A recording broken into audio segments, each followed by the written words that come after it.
ನಮಸ್ಕಾರ, ಬ್ಯೂ ನ್ಯೂಸ್ಗೆ ಸ್ವಾಗತ. ನಾನು ಲಿಂಗಪ್ಪ. ಇದೀಗ ಮುಖ್ಯಾಂಶಗಳು. ಕಾನೂನು ಕಾಲೇಜಿನಲ್ಲಿ ಭಾರತೀಯ ಸಂವಿಧಾನದ ಅಡಿಯಲ್ಲಿ 75 ವರ್ಷಗಳ ಆಡಳಿತ ಕುರಿತು 2 ದಿನಗಳ ಅಂತಾರಾಷ್ಟ್ರೀಯ ಸಮ್ಮೇಳನ. ಬೆಂಗಳೂರು ವಿಶ್ವವಿದ್ಯಾಲಯ, ಇಂಗ್ಲೆಂಡಿನ ವೋಲ್ವರ್ ಹ್ಯಾಮ್ಸ್ಟನ್ ವಿಶ್ವವಿದ್ಯಾಲಯ, ಆರ್ಟ್ ಆಫ್ ಲಿವಿಂಗ್, ಭೂಗೋಳಶಾಸ್ತ್ರ ಮತ್ತು ಭೂಗೋಳ ಮಾಹಿತಿ ಸೊಸೈಟಿ ಹಾಗೂ ಇನ್ನಿತರ ಸಂಸ್ಥೆಗಳ ವತಿಯಿಂದ ವಿಶ್ವವಿದ್ಯಾಲಯದಲ್ಲಿ UGIT 13ನೇ ಅಂತಾರಾಷ್ಟ್ರೀಯ ಸಮ್ಮೇಳನ. ತೆಲುಗು ಅಧ್ಯಯನ ಕೇಂದ್ರಕ್ಕೆ ಸುವರ್ಣ ಮಹೋತ್ಸವ ಸಂಭ್ರಮ. ರಾಷ್ಟ್ರೀಯ ವಿಚಾರ ಸಂಕಿರಣದ ಮೂಲಕ ಆಚರಣೆ. ವಿಶ್ವ ಧ್ಯಾನ ದಿನಾಚರಣೆ ಅಂಗವಾಗಿ ಯೋಗ ಕೇಂದ್ರದಲ್ಲಿ ವೈಜ್ಞಾನಿಕ ಪ್ರಾಣಾಯಾಮದ ಮಹತ್ವ ಕುರಿತು ವಿಶೇಷ ಉಪನ್ಯಾಸ. ಸೂಕ್ಷ್ಮ ಜೀವವಿಜ್ಞಾನ ಹಾಗೂ ಜೈವಿಕ ತಂತ್ರಜ್ಞಾನ ವಿಭಾಗದಲ್ಲಿ ಹಿರಿಯ ವಿದ್ಯಾರ್ಥಿಗಳಿಂದ ಕಿರಿಯ ವಿದ್ಯಾರ್ಥಿಗಳಿಗೆ ಸ್ವಾಗತ ಸಮಾರಂಭ. ಬೆಂಗಳೂರು ವಿಶ್ವವಿದ್ಯಾಲಯದ MBA ವಿಭಾಗದಲ್ಲಿ ವಿದ್ಯಾರ್ಥಿಗಳಿಗೆ ಪದವಿ ಪ್ರದಾನ ಸಮಾರಂಭ.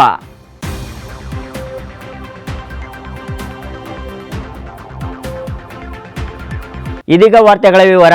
ಬೆಂಗಳೂರು ವಿಶ್ವವಿದ್ಯಾಲಯದ ಕಾನೂನು ಕಾಲೇಜಿನಲ್ಲಿ ಭಾರತೀಯ ಸಂವಿಧಾನದ ಅಡಿಯಲ್ಲಿ 75 ವರ್ಷಗಳ ಆಡಳಿತ, ಅಭ್ಯಾಸಗಳು ಮತ್ತು ಅನುಭವಗಳ ಕುರಿತು 2 ದಿನಗಳ ಅಂತಾರಾಷ್ಟ್ರೀಯ ಸಮ್ಮೇಳನವನ್ನು ಆಯೋಜಿಸಲಾಗಿತ್ತು.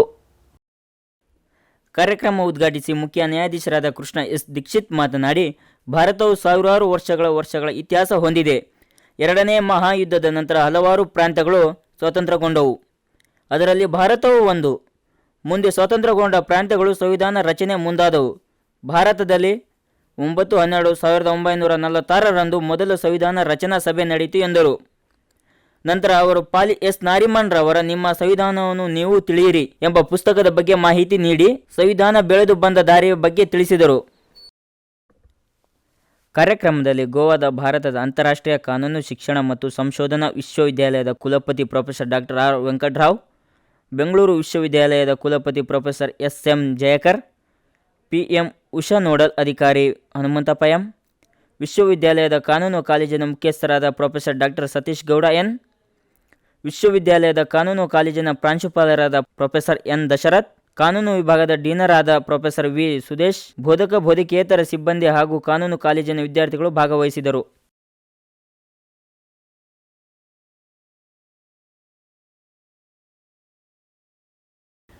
ಭವಿಷ್ಯದ ನಗರಗಳ ಸುಸ್ಥಿರ ಅಭಿವೃದ್ಧಿಗಾಗಿ ಬಹುಶಿಸ್ತೀಯ ವಿಧಾನ ಮತ್ತು ನವೀನ ಉದಯೋನ್ಮುಖ ತಂತ್ರಜ್ಞಾನದ ಕುರಿತು ಬೆಂಗಳೂರು ವಿಶ್ವವಿದ್ಯಾಲಯ, ಇಂಗ್ಲೆಂಡಿನ ವೋಲ್ವರ್ ಹ್ಯಾಮ್ಸ್ಟನ್ ವಿಶ್ವವಿದ್ಯಾಲಯ, ಆರ್ಟ್ ಆಫ್ ಲಿವಿಂಗ್, ಭೂಗೋಳಶಾಸ್ತ್ರ ಮತ್ತು ಭೂಗೋಳ ಮಾಹಿತಿ ಸೊಸೈಟಿ ಹಾಗೂ ಇನ್ನಿತರ ಸಂಸ್ಥೆಗಳ ವತಿಯಿಂದ ವಿಶ್ವವಿದ್ಯಾಲಯದಲ್ಲಿ 2 ದಿನಗಳ ಕಾಲ UGIT 13ನೇ ಅಂತಾರಾಷ್ಟ್ರೀಯ ಸಮ್ಮೇಳನವನ್ನು ಹಮ್ಮಿಕೊಳ್ಳಲಾಗಿತ್ತು.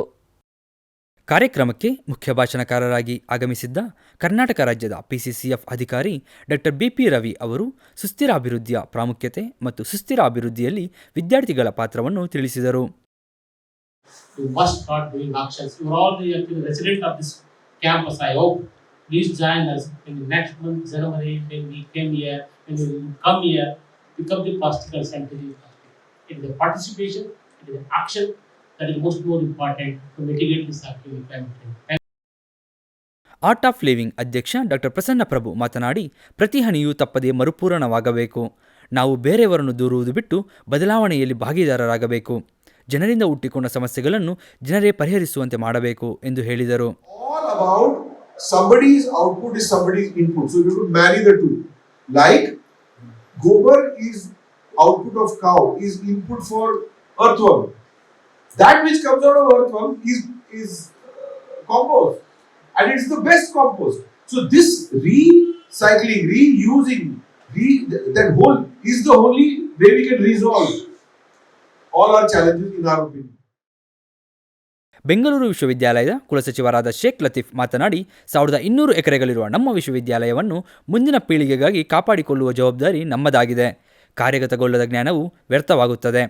ನಿಮ್ಮಲ್ಲಿರುವ ಜ್ಞಾನವನ್ನು ಪ್ರಾಯೋಗಿಕವಾಗಿ ಉಪಯೋಗಿಸಿ ಎಂದು ಹೇಳಿದರು.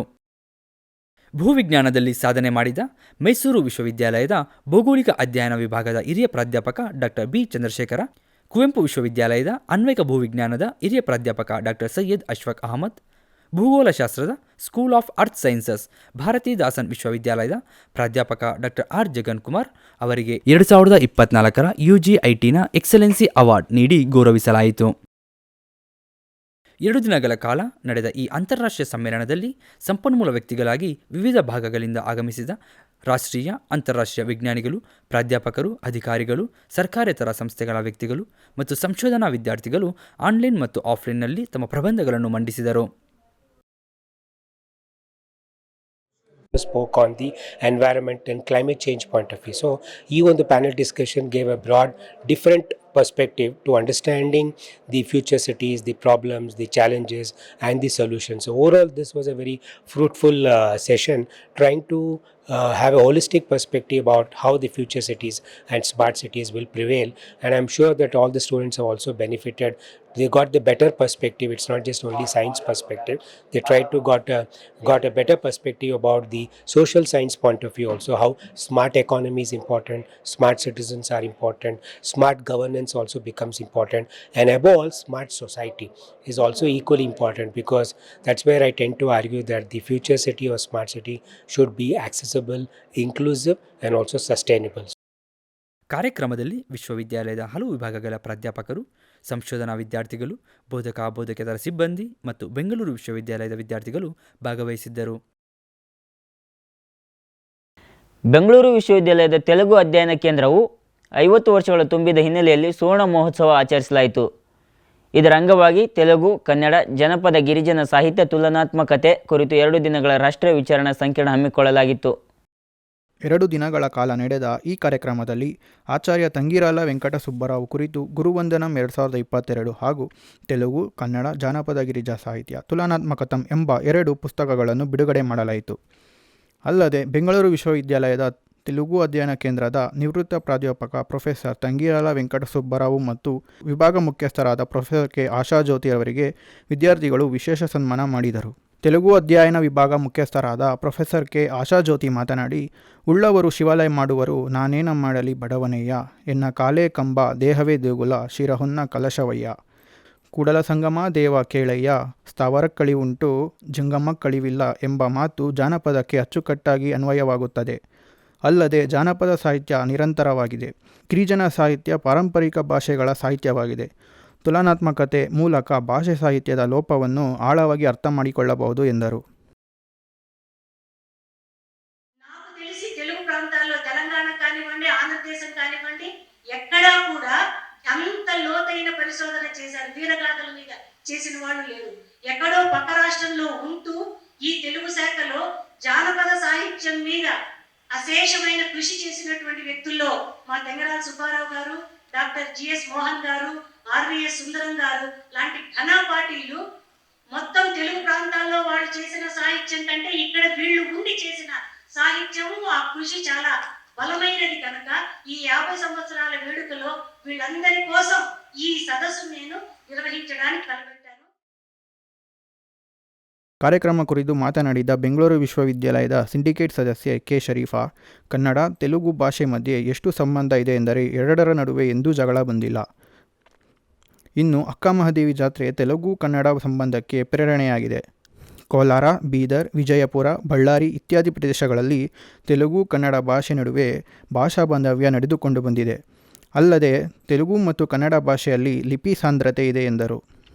ಕಾರ್ಯಕ್ರಮದಲ್ಲಿ ಮುಖ್ಯ ಅತಿಥಿಗಳಾಗಿ ಬೆಂಗಳೂರು ವಿಶ್ವವಿದ್ಯಾಲಯದ ಕುಲಸಚಿವ ಶೇಖ್ ಲತೀಫ್, ತೆಲುಗು ಅಧ್ಯಯನ ಕೇಂದ್ರದ ನಿವೃತ್ತ ಪ್ರಾಧ್ಯಾಪಕ ಪ್ರೊಫೆಸರ್ ತಂಗಿರಾಲ ವೆಂಕಟ ಸುಬ್ಬರಾವು, ಬೆಂಗಳೂರು ಉತ್ತರ ವಿಶ್ವವಿದ್ಯಾಲಯದ ನಿವೃತ್ತ ಕುಲಸಚಿವ ಪ್ರೊಫೆಸರ್ ಕೆ ಜನಾರ್ದನಂ, ಕುಪ್ಪಂನ ದ್ರಾವಿಡ ವಿಶ್ವವಿದ್ಯಾಲಯದ ಜಾನಪದ ಮತ್ತು ಗಿರಿಜನ ಇಲಾಖೆ ಮುಖ್ಯಸ್ಥ ಪ್ರೊಫೆಸರ್ ಎಂಎನ್ ವೆಂಕಟೇಶ ಸೇರಿದಂತೆ ಬೋಧಕೇತರ ಸಿಬ್ಬಂದಿ ಹಾಗೂ ವಿದ್ಯಾರ್ಥಿಗಳು ಭಾಗವಹಿಸಿದ್ದರು.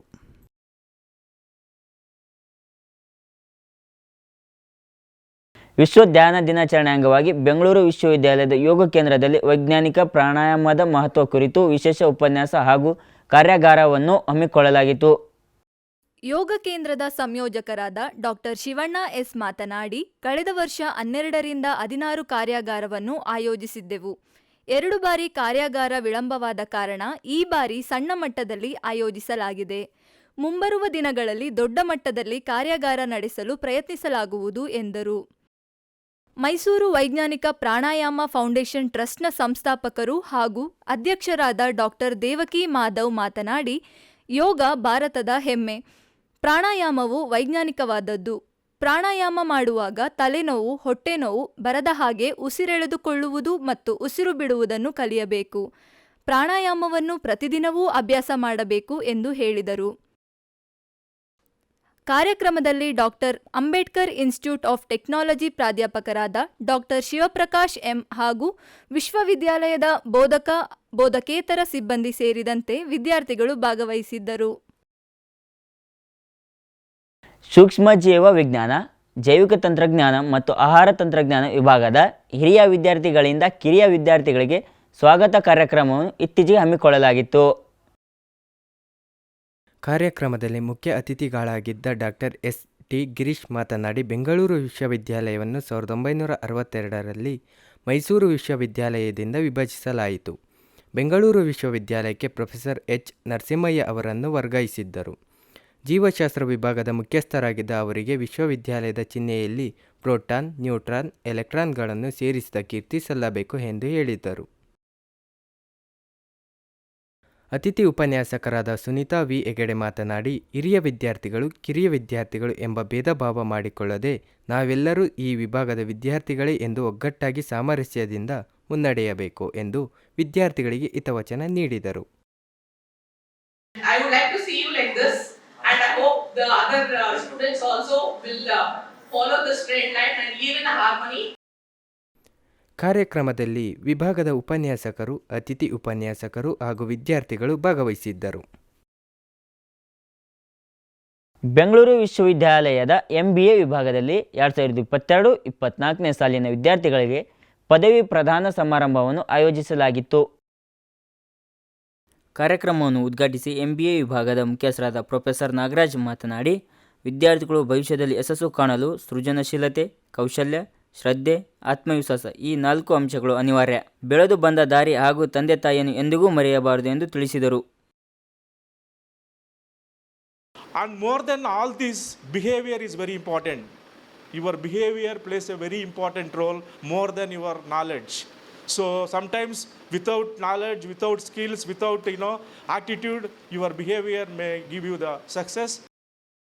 ವಿಭಾಗದ ಅಂತಾರಾಷ್ಟ್ರೀಯ ವಿದ್ಯಾರ್ಥಿಗಳು ಬೆಂಗಳೂರು ವಿಶ್ವವಿದ್ಯಾಲಯದ ಕಲಿಕಾ ಅನುಭವವನ್ನು ಹಂಚಿಕೊಂಡರು. ಕಾರ್ಯಕ್ರಮದಲ್ಲಿ ಅಧ್ಯಾಪಕರಾದ ಫಾರೂಕ್ ಖಾನ್, ಚೈತ್ರ ಹಾಗೂ ಇನ್ನಿತರ ಬೋಧಕರು, ಬೋಧಕೇತರ ಸಿಬ್ಬಂದಿ, ವಿದ್ಯಾರ್ಥಿಗಳು ಭಾಗವಹಿಸಿದ್ದರು. ಇದೀಗ ಮತ್ತೊಮ್ಮೆ ಮುಖ್ಯಾಂಶಗಳು. ಕಾನೂನು ಕಾಲೇಜಿನಲ್ಲಿ ಭಾರತೀಯ ಸಂವಿಧಾನದ ಅಡಿಯಲ್ಲಿ 75 ವರ್ಷಗಳ ಆಡಳಿತ ಕುರಿತು 2 ದಿನಗಳ ಅಂತಾರಾಷ್ಟ್ರೀಯ ಸಮ್ಮೇಳನ. ಬೆಂಗಳೂರು ವಿಶ್ವವಿದ್ಯಾಲಯ, ಇಂಗ್ಲೆಂಡಿನ ವೋಲ್ವರ್ ಹ್ಯಾಮ್ಸ್ಟನ್ ವಿಶ್ವವಿದ್ಯಾಲಯ, ಆರ್ಟ್ ಆಫ್ ಲಿವಿಂಗ್, ಭೂಗೋಳಶಾಸ್ತ್ರ ಮತ್ತು ಭೂಗೋಳ ಮಾಹಿತಿ ಸೊಸೈಟಿ ಹಾಗೂ ಇನ್ನಿತರ ಸಂಸ್ಥೆಗಳ ವತಿಯಿಂದ ವಿಶ್ವವಿದ್ಯಾಲಯದಲ್ಲಿ UGIT 13ನೇ ಅಂತಾರಾಷ್ಟ್ರೀಯ ಸಮ್ಮೇಳನ.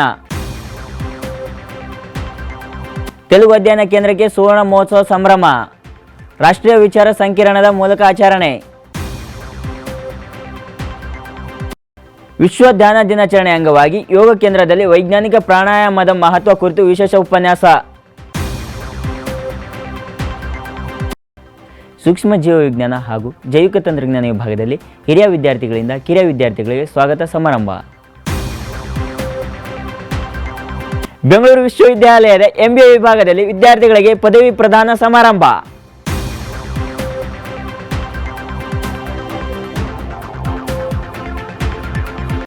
ಇಲ್ಲಿಗೆ ವಾರ್ತಾ ಪ್ರಸಾರ ಮುಕ್ತಾಯವಾಯಿತು. ವಾರದ ಸುದ್ದಿಗಾಗಿ ನೋಡ್ತಾ ಇರಿ BE ನ್ಯೂಸ್. ಹೆಚ್ಚಿನ ಮಾಹಿತಿಗಾಗಿ department of electronic media Instagram ಪೇಜನ್ನು ಫಾಲೋ ಮಾಡಿ.